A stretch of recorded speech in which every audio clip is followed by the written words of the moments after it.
Tiding ting tiding ting. Jangan lupa like, comment, and subscribe. Halo guys, balik lagi bersama gue Gimas. Apa jadinya jika seorang bocil yang terlahir miskin, hidup sebatang kara dan tidak punya apa-apa, tapi dia ingin bermimpi untuk menjadi orang yang kaya raya, paling dikenal dan paling ditakuti? Nah, apakah bocil ini berhasil mewujudkan impiannya? Bagaimana keseruan filmnya? Langsung saja ke pembahasan filmnya guys. Film diawali dengan memperlihatkan seorang penambang emas bernama Surya Vardan, yang dimana dia mendapatkan informasi bahwa ada seorang petani yang mendapatkan emas yang wilayahnya tidak jauh dari tambangnya. Di situ kita diperlihatkan betapa kejamnya Surya Vardan ketika dia membunuh semua polisi yang sudah terlanjur mengetahui lokasi ini.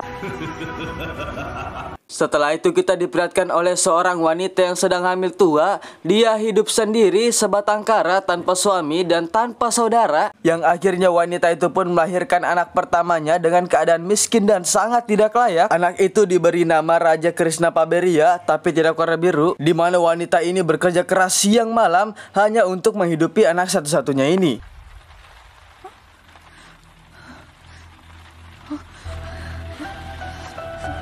Hei bu, kan anaknya bisa dipindah, jadi tidak usah repot-repot menahan air dari atas. Astagfirullah.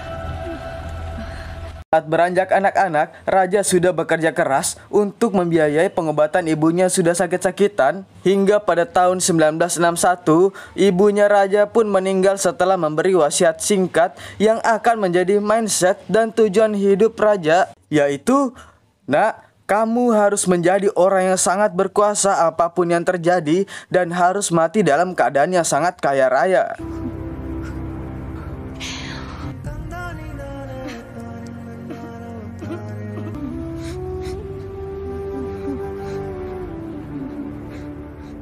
Pada usia 10 tahun, Raja sudah hidup sebatang kara dan memutuskan untuk pergi merantau ke kota Mumbai, yang pada saat itu menjadi pasar gelap utama penjualan emas, yang pada awal kedatangannya sudah dipenuhi kesulitan dan rintangan yang mungkin hanya 1 dari 10 orang yang mampu melewatinya. Untuk bertahan hidup, dia menjadi tukang semir sepatu bersama anak-anak seusianya, yang ketika si bos bertanya apakah ada yang berani memukul polisi yang mengganggu bisnisnya, Raja pun menunjukkan ambisi yang sangat besar ketika dialah anak satu-satunya yang mengacungkan tangan dan berani untuk memukul polisi. Raja berhasil memukul polisi itu, namun dia baru ingat bahwa polisi itu belum mengenalnya, sehingga dia balik lagi hanya untuk mengenalkan nama barunya, yaitu Rocky. Pada tahun 1978 ketika peperangan antara Amerika Serikat dan Uni Soviet memanas, yang mempengaruhi harga emas sangat meningkat drastis, yang tentu saja yang diuntungkan adalah Surya Vardan, pemilik KGF atau Coral Goldfield atau petambang emas koral, yang untuk memperkuat bisnisnya, dia membentuk 5 pilar yang 5 orang itu terdiri dari orang kepercayaannya, yang sebagian besar dari mereka memiliki pengaruh besar entah itu di politik maupun di bisnis, yang ketika Surya sudah jatuh sakit dan mengalami stroke, terjadi pemberontakan yang dilakukan oleh kelima pilar tersebut, yang salah satunya menguasai kota Mumbai yang saat ini menjadi kota tempat tinggal Rocky. Rocky yang dulu anak kecil biasa dan tidak punya apa-apa, sekarang dia menjadi orang yang paling dikenal di Mumbai, yang karena saking populernya Rocky, para penjahat ini sangat senang ketika melihat Rocky ini tergantung dan sudah berlumuran darah. Happy birthday to you. Dan ya, ternyata semua ini hanya tidak lebih dari sebuah jebakan yang Rocky buat hanya untuk memancing para penjajah untuk pergi ke hadapannya, yang setelah dia sudah menghabisi semua gelombang pertama, dia hanya perlu duduk santai untuk menunggu gelombang 2 datang, yang dimana gelombang 2 itu langsung putar balik ketika melihat salah satu temannya sudah digantung oleh Rocky. Berkat keberanian dan namanya sudah terkenal hampir di seluruh Mumbai, Rocky pun didatangi oleh salah satu anggota pilar KGF yang memberontak, di mana pilar tersebut meminta Rocky untuk datang ke kota Bengaluru apabila ingin menjadi orang yang paling berkuasa di kota Mumbai. Rocky yang ingin menjadi orang besar pun langsung nekat pergi ke kota Bengaluru tanpa tahu misi apa yang akan dia jalani. Setibanya di sana, Rocky malah terjebak macet gara-gara satu anak pilar KGF yang mengadakan acara di tengah jalan, di mana Rocky langsung mendatanginya dan langsung menghabisi semua anak buahnya dengan sangat mudah.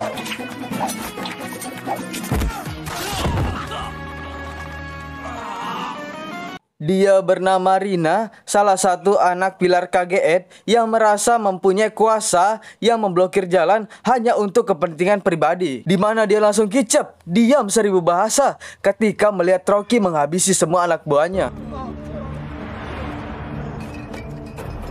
Tanpa membuang-buang waktu, Rocky langsung menemui satu anggota pilar KGF untuk mengetahui misinya, yang ternyata misinya adalah dia harus membunuh putra dari Surya Vardhan yang menjadi satu-satunya pewaris KGF.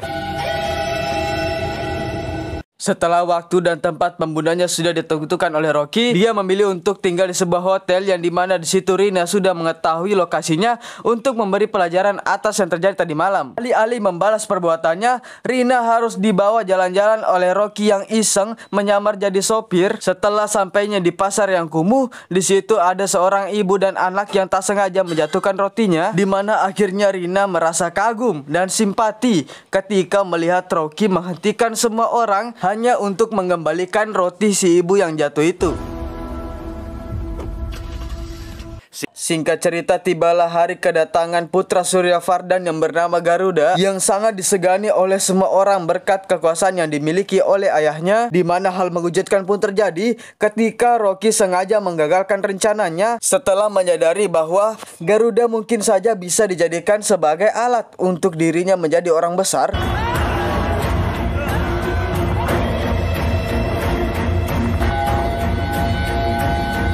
मेरा बाप तुम लोगों पर बहुत भरोसा करता है.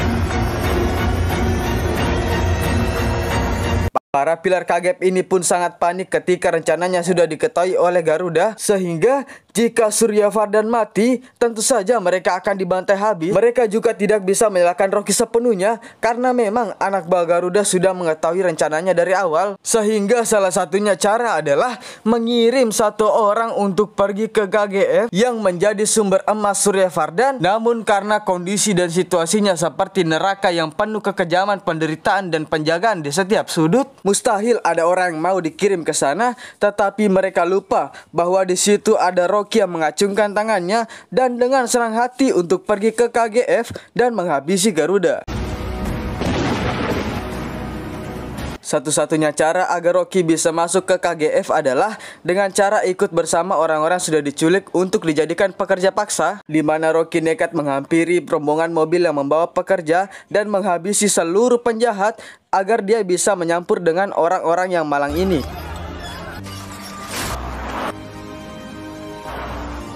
Tiba di lapisan pertama KGF, di mana mereka dihadapkan oleh gerbang besar beserta penjaganya yang menggunakan senjata api, di mana mereka disambut oleh panglima kejam yang bernama Vanaram yang dipercaya untuk menjaga keamanan di KGF ini.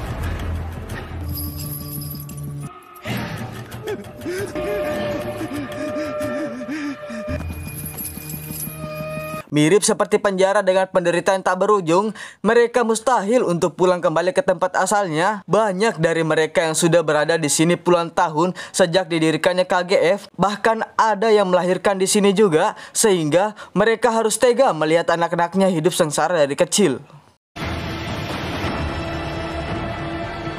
Selama 12 jam setiap hari, mereka diharuskan menambang emas di sebuah goa yang karena ini pertama kalinya Rocky berada di sana, dia diberitahu oleh satu pekerja jangan sekali-kali menatap para penjaga karena konsekuensinya sangat berat, bisa berakhir dengan penyiksaan yang sangat kejam.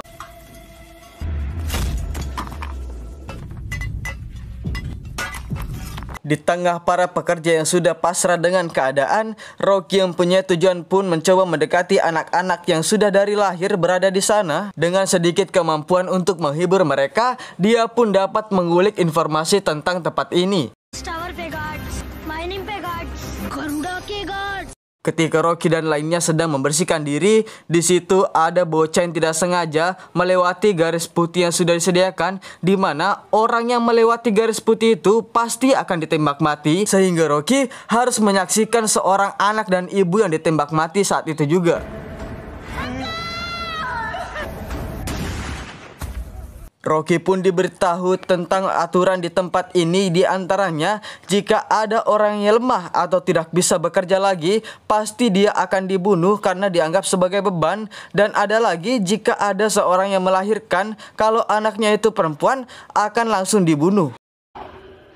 यहाँ भावनाओं पे मत जाओ, इनकी कोई कीमत नहीं. Mengetahui fakta mengerikan tentang tempat ini, amarah Rocky pun bergejolak, tetapi dia harus menahannya karena takut amarahnya bakal ngerusak semua rencana, yaitu membunuh si Garuda. Yang perlu kalian ingat adalah Rocky melakukan semua ini bukan karena patuh terhadap pilar KGF, tetapi dia punya tujuan untuk menjadi pemimpin KGF, tidak pakai FF.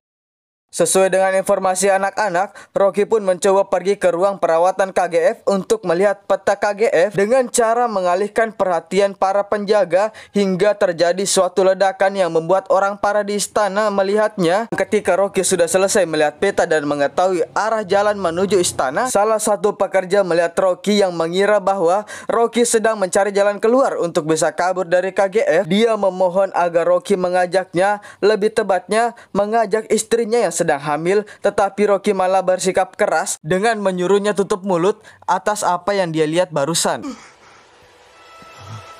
Informasi tentang seseorang yang dikirim untuk membunuh Garuda pun bocor. Vanaram mengumpulkan pekerja yang dia bawa 2 hari yang lalu, yang apabila tidak ada yang mau mengaku, Vanaram akan membunuh mereka semua.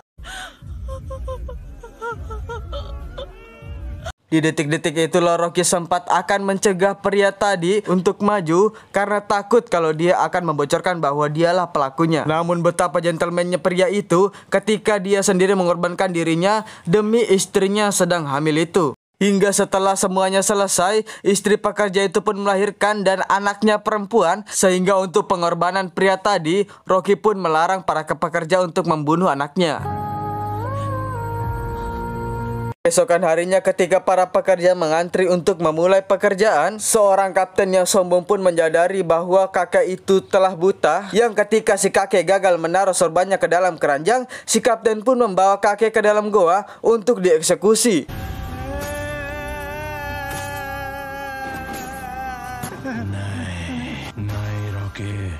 Beberapa kali Rocky melihat penderitaan, Rocky pun tidak tahan melihat semuanya dan ingin mengobrak-abrik amarahnya, yang akhirnya dia mengambil sebuah palu dan menghabisi seluruh penjaga di sana.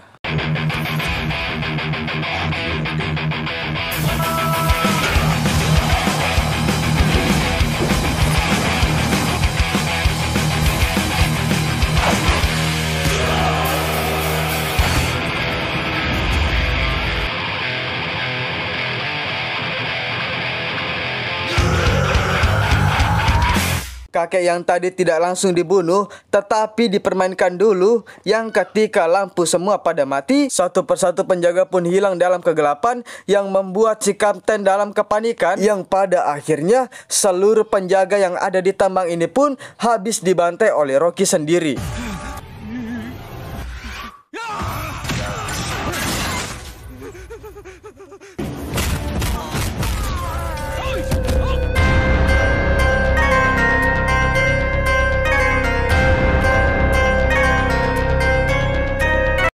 Di waktu yang bersamaan Suryavarda pun harus tewas karena dibunuh oleh anak keduanya sendiri, yaitu adik dari Garuda, karena dia tidak setuju kalau kakaknya yang menjadi pemimpin KGF, sehingga si adik bekerja sama dengan 5 pilar untuk menghabisi Garuda, dimulai dari menghabisi ayahnya sendiri.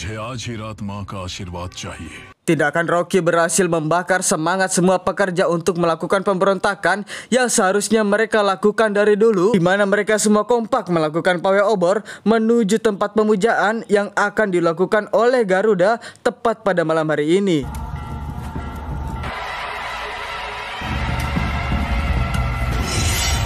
Di sini kita diperlihatkan betapa kejamnya Garuda ketika dia melakukan pemujaan dengan memenggal 3 kepala orang yang sudah terpilih untuk dijadikan tumbal bagi patung dewa ini. Yang karena Rocky sudah menghilang, Fanaram pun menugaskan para anak buahnya untuk berjaga di istana yang menjadi tujuan utama dari Rocky. Namun betapa terkejutnya si Fanaram ketika menemukan orang yang harusnya menjadi tumbal di sana malah ditemukan pingsan di kurungannya. Yang ternyata Rocky diam-diam menyusup dan menyamar sebagai korban penumbalan agar dia bisa bertemu berhadapan dengan Garuda dan menebas kepalanya di depan semua orang. Ramana, Ramana, वो यही है.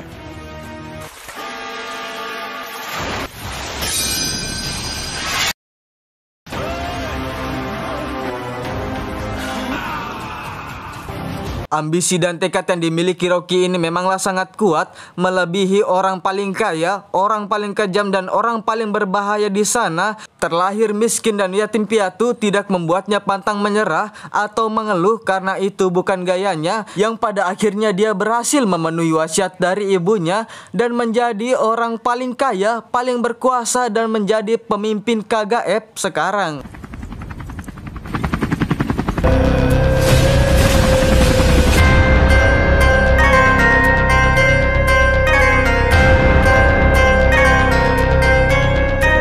Tamat, ending yang cukup memperindapankan. Pesan yang dapat kita ambil dari film ini adalah jangan takut untuk bermimpi besar. Toh tidak ada salahnya juga kita bermimpi tapi yang besar-besar, ya kan? Karena tidak ada yang tidak mungkin terjadi jika Allah sudah berkehendak. Saya Gimas pamit undur diri. Assalamualaikum warahmatullahi wabarakatuh. See you next video guys ya.